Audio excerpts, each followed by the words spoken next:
Oke, selamat datang di mata kuliah isolasi pigmen dan senyawa aktif. Pada pertemuan kali ini kita akan belajar bersama-sama tentang klorofil.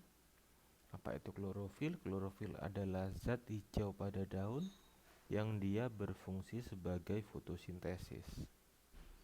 Nah, eh, yang kita pelajari pada pertemuan kali ini adalah struktur senyawa serta penggolongan dari klorofil. Lalu yang bagian selanjutnya saya akan memaparkan tentang teknik-teknik pemisahan klorofil dengan berbagai macam teknik berdasarkan jurnal yang sudah beredar. Nah, klorofil itu adalah merupakan zat hijau daun yang ditemukan pada tanaman, alga, dan cyanobacteria. Nah, pada beberapa bakteri dia memiliki eh, senyawa yang berwarna hijau dan itu di bisa di ketika kita isolasi kemungkinan senyawa tersebut adalah klorofil. Klorofil sendiri kalau misalkan diambil dari bahasa Yunani, yaitu kloros yang artinya hijau dan pilon yang artinya daun. Jadi kalau secara harfiah klorofil itu merupakan zat yang memberikan warna hijau pada daun. Nah, klorofil sendiri dia mampu menyerap cahaya yang paling kuat pada cahaya berwarna biru dan merah, tetapi rendah pada cahaya yang berwarna hijau. Seperti pelajaran spektrofotometri UV vis, ketika kita melihat yang berwarna hijau pada dasarnya yang diserap adalah yang berwarna biru. Untuk tahu spektrumnya kalian bisa buka lagi di mata kuliah analisis farmasi atau analisis instrumen. Untuk klorofil itu pada semua tanaman hijau yang klorofil sendiri ada tipe klorofil A dan klorofil B, di mana untuk klorofil A itu jumlahnya sekitar 75% dari total klorofil B. Untuk kandungan klorofil pada berbagai macam tanaman adalah kurang lebih beratnya 1% dari berat tanaman yang kering, atau kalau misalkan di farmasi kita mengenal dengan simplicia. Nah, klorofil sendiri dia memiliki berbagai aktivitas, antara lain bisa digunakan sebagai uji antioksidan. Untuk itu, apabila tanaman mengandung banyak klorofil, kemungkinan memiliki aktivitas antioksidan yang cukup tinggi. Tetapi untuk klorofil sendiri biasanya di penggunaan pada dunia farmasi itu jarang dipergunakan, karena apabila ada klorofil dia bisa mengganggu aktivitas nyawa lain sehingga metabolit sekundernya itu tidak kelihatan. Yang kelihatan adalah efeknya dari klorofil sendiri. Nanti pada pertemuan selanjutnya ada cara pemisahan antara klorofil dengan senyawa aktif yang lain. Nah, untuk klorofil sendiri ada pada berbagai tanaman, antara lain ada pada black locust, daun black locust, ada pada pinus, dan yang terakhir ada pada tanaman yang ini kalau misalkan di Indonesia kita kenal dengan istilah tapak liman. Nah, untuk klorofil sendiri itu pada dasarnya ada pada golongan dari pigmen. Pigmen secara umum dibagi menjadi tiga golongan, yaitu ada golongan karotenoid, klorofil, dan flavonoid. Untuk karotenoid itu yang biasanya tanaman yang berwarna kuning sampai orange. Ada leukopen itu berwarna merah sampai oranye, dan xanthophyll yang berwarna kuning. Contoh tanaman yang mengandung karotenoid adalah wortel, orange jeruk, peach, pineapple, bukan pineapple pen ya, tapi pineapple itu nanas. Lalu ada grapefruit, lalu ada apa itu namanya, paprika yang berwarna merah dan kuning, ada pada tomat, ada pada watermelon, ini semangka, dan ada pada winter squash. Winter squash itu variannya dari semangka. Nah, lalu untuk klorofil itu ada pada tanaman yang berwarna biru sampai hijau kalau klorofil A, dan untuk klorofil B adalah tanaman yang berwarna hijau. Contohnya ada pada brokoli, kubis yang berwarna merah, kubis yang berwarna hijau, kale, bayam, dan lettuce. Lalu untuk flavonoid itu adalah ada berbagai macam. Untuk yang berwarna ada antosianin, ada antosantin, dan ada betalain. Untuk tanaman-tanamannya bisa kalian lihat contohnya pada tabel pada bagan tersebut. Nah, untuk struktur senyawanya, klorofil itu terdiri dari cincin fenofitin yang di tengahnya itu mengikat logam yang diikat berupa logam Mg. Jadi untuk ciri khasnya klorofil itu memiliki logam Mg. Nah, untuk yang perkembangan sekarang, logamnya kita lepas lalu kita masukkan logam lain. Nanti logam lain tersebut akan menghasilkan sifat yang sangat berbeda.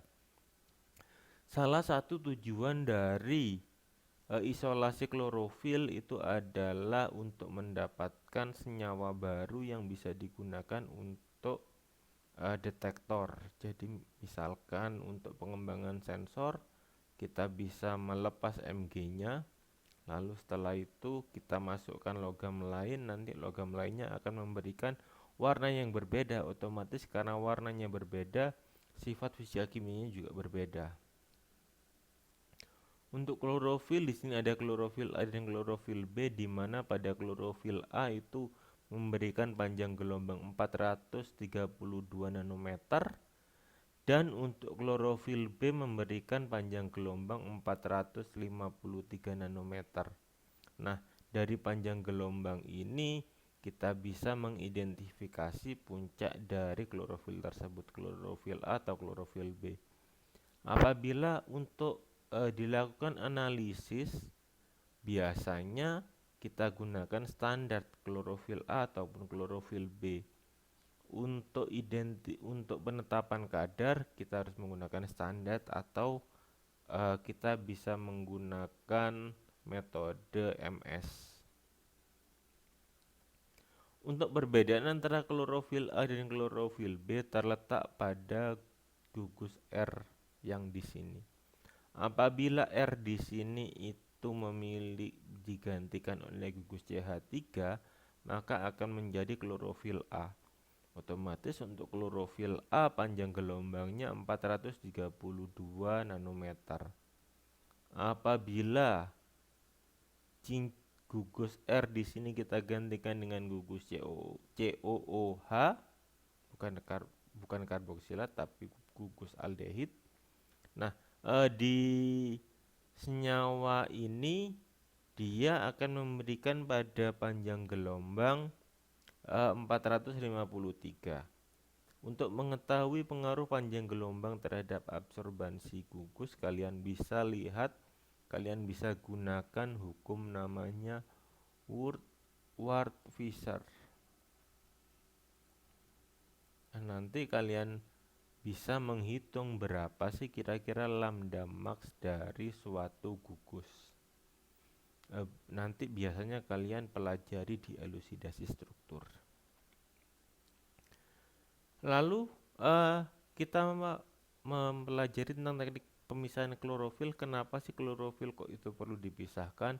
Yang pertama, tujuannya adalah untuk mengetahui senyawa yang berkhasiat pada tanaman tersebut itu metabolit sekundernya, bukan dari klorofilnya sendiri.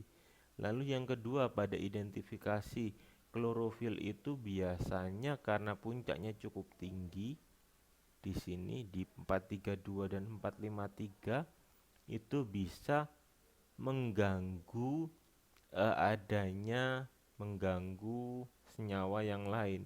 Jadi apabila kita identifikasi dan panjang gelombangnya mirip, kemungkinan senyawa tersebut akan tertumpuk oleh klorofil tersebut.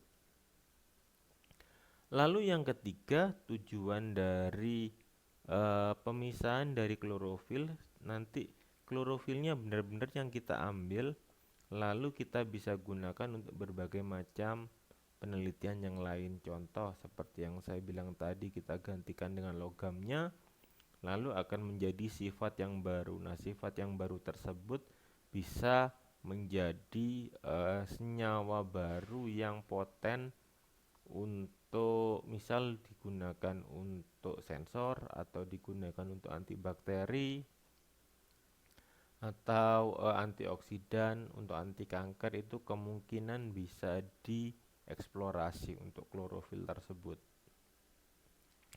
Untuk teknik pemisahannya, yang pertama adalah dengan menggunakan kromatografi lapis tipis. Di sini yang dipisahkan adalah gugus, yang diisolasi adalah klorofil dari teh hijau, dan yang diambil adalah fenofitinnya. Fenofitinnya itu adalah kerangka dari klorofil tersebut dengan kita lepas logam Mg yang ada di sini. Ini Mg-nya kita lepas, maka akan menjadi namanya feofitin. Nah, ini adalah abstraknya, di mana teh itu bisa ditanam di berbagai macam di dunia ini, memiliki banyak benefit untuk kesehatan, antara lain untuk anti karsinogen, antibakteri, anti tumor, anti kanker, antioksidan. Nah, untuk identifikasi dari klorofil kita bisa gunakan TLC, di mana nanti hasil dari TLC tersebut kita mendeteksi ada 5 senyawa yang ada pada teh, antara lain adalah beta karoten, feofitin A, klorofil B, xanthofil, dan peoforbate A. Untuk analisis dengan menggunakan HPLC, kita bisa melihat aktivitas antioksidannya dengan menggunakan DPPH. DPPH itu 22 dipenyl pikrilhidrazil. Lalu untuk aktivitas peofitinnya hasilnya 573 plus minus 2023 mg per liter atau 573 ppm. Nah, untuk beta karoten 550 ppm, dan untuk aktivitas antioksidan dari daun teh adalah 250 mg per liter.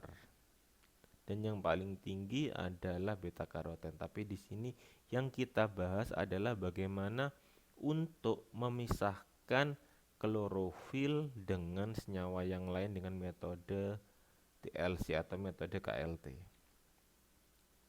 Preparasinya 5 gram dari teh kita ekstraksi dengan menggunakan campuran aseton metanol 3:7. Lalu setelah itu kita tambahkan kalsium karbonat untuk menetralisir, jadi agar dia biar suhu ekstraksinya itu relatif, dia pH-nya stabil. Lalu setelah itu kita tambahkan asam askorbat. Asam askorbat di sini fungsinya adalah untuk menghindari adanya oksidasi. Kalau misalkan senyawa tersebut sudah lepas dari proteinnya atau dari rumahnya, begitu kita lepas senyawanya, kemungkinan senyawa tersebut mudah teroksidasi. Oleh sebab itu, kita tambahkan asam askorbat. Lalu kita ekstraksi. Hasil dari ekstraksinya kita keringkan dan kita eh, fraksinasi dengan menggunakan dietil ether. Nanti setelah itu hasilnya dari ekstrak tersebut kita keringkan dengan bantuan gas nitrogen. Lalu untuk kondisi dari TLC-nya kita gunakan silika gel GF254 dan fase geraknya adalah heksan, dietil ether dan aseton. Perbandingannya 6:3:2. Dari hasil tersebut kita bisa pisahkan antara ada 5 noda di sini, di mana noda tersebut ada klorofil, lalu ada beta karoten, lalu ada klorofil A, lalu ada fiofitin A. Itu untuk pemisahan dengan menggunakan TLC. Lalu selanjutnya memisahkan HPLC dengan memisahkan klorofil dengan menggunakan daun bayam. Nah, metode ini lama digunakan, yaitu pada tahun 2008. Nah, caranya adalah dengan menggunakan kolom kromatografi kolom dengan perbandingan Luen.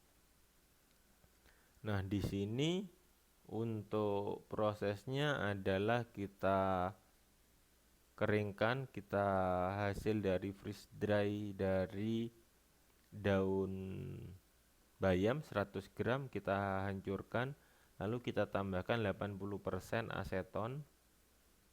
Setelah itu kita larutkan sampai 50 ml, lalu kita ekstraksi lagi atau kita partisi dengan petroleum ether suhu 60-80 derajat. 3 kali selama 3 kali masing-masing 20 mili. Nah, nanti hasil dari asetonnya, lapisan aseton kemungkinan adalah karoten. Lalu setelah itu kita ambil bagian yang PE, kita ekstraksi lagi dengan menggunakan air metanol 60 dengan banding 40. Dari hasilnya nanti kita bisa melihat pemisahan antara klorofil dengan senyawa-senyawa lain yang ada pada bayam tersebut. Lalu selanjutnya untuk elektroforesis, untuk metode elektroforesis ini digunakan untuk mengambil klorofil dengan rumahnya. Jadi kalau yang metode 1 dan kedua kita hancurkan dulu dinding sel yang ada di sana, lalu kita ambil klorofilnya. Untuk elektroforesis kita ambil dengan protein yang ada di sana, namanya sel antena. Nanti dari sel antena tersebut kita bisa melihat apakah klorofil tersebut ada di sana. Nah, untuk sel antena sendiri biasanya digunakan Kalau isolasi sel antena dari bayam ini biasanya digunakan untuk sebagai sensor herbisida. Jadi apakah tanaman tersebut mengandung herbisida atau tidak? Biasanya kalau tanaman ya makanan yang diklaim bahwa dia organik tidak menggunakan herbisida itu kita bisa uji dengan menggunakan eh, sel antena tersebut. Nah, caranya untuk mengambil sel antenanya gimana? Kita bisa melihat di sini kita bisa mengambil sel antena tersebut dengan menggunakan polyacrylamide gel. Kita menggunakan SDS patch. Nantinya SDS patch-nya itu terdiri dari polyacrylamide gel. SDS itu sodium dekodesil sulfat, dan polyacrylamide gel dengan 2% merkaptanol. Nanti 2 mili SDS tersebut kita elektroforesis dan kita bisa dapatkan noda pada 60 dan 60 kDa. Nah, ini adalah perbedaan dari protein dengan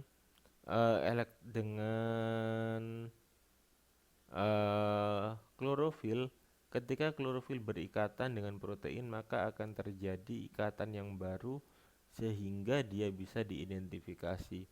Nah, nanti identifikasinya tersebut bisa terlihat pada 60 dan 62 kDa, kilodalton. Jadi ini kita ambil proteinnya, di mana proteinnya tersebut masih mengandung klorofil. Biasanya penelitian ini yang sering dilakukan oleh Pak Madan sering mengisolasi dari klorofil tersebut. Nah, dari sini kita bisa melihat adanya perbedaan antara protein yang